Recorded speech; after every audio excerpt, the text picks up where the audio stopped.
October 2020, the Lord reminded me of a word that I released in October 2020.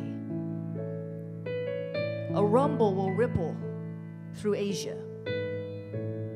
There's the simultaneous sound of the rumbling of war and the rumbling of revival.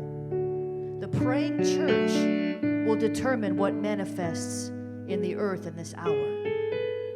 Let me be clear. I heard the Lord say a rumble will ripple through Asia. I heard the sound of war, but I also heard the sound of revival. What happens next depends on the intercessors. Let me repeat myself and let this sink in. A rumble will ripple through Asia. The simultaneous sound of the rumbling of war and the rumbling of revival.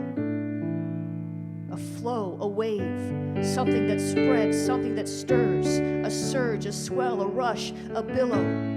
The intercessors will determine if we see a swell of war or a swell of His presence. Our prayers make ripple effects in the Spirit. Revelation 8, verse 4 makes it clear.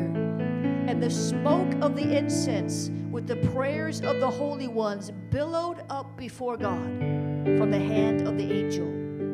When deep cries unto deep, when prayer reaches the throne room, God will send His waves and billows over a nation. Jeremiah the prophet discerned the sound of war in Jeremiah 50:22. A sound of battle is in the land and of great destruction. The Amplified says, the cry and noise of battle is in the land and the noise of great destruction. The Lord showed me there are wars brewing in Asia that aim to bring mass destruction. Not just word wars, not just cold wars, but military expeditions that could lead to the loss of many lives in Asia and even other nations.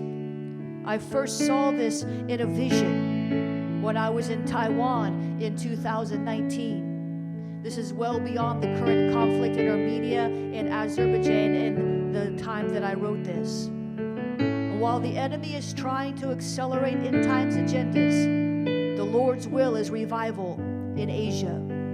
And I heard the sound of revival, a remnant crying out with prayers that don't cease. But in order for the rumble of revival to overtake the rumble of war, the sound of prayer must overcome the sound of enemy chatter.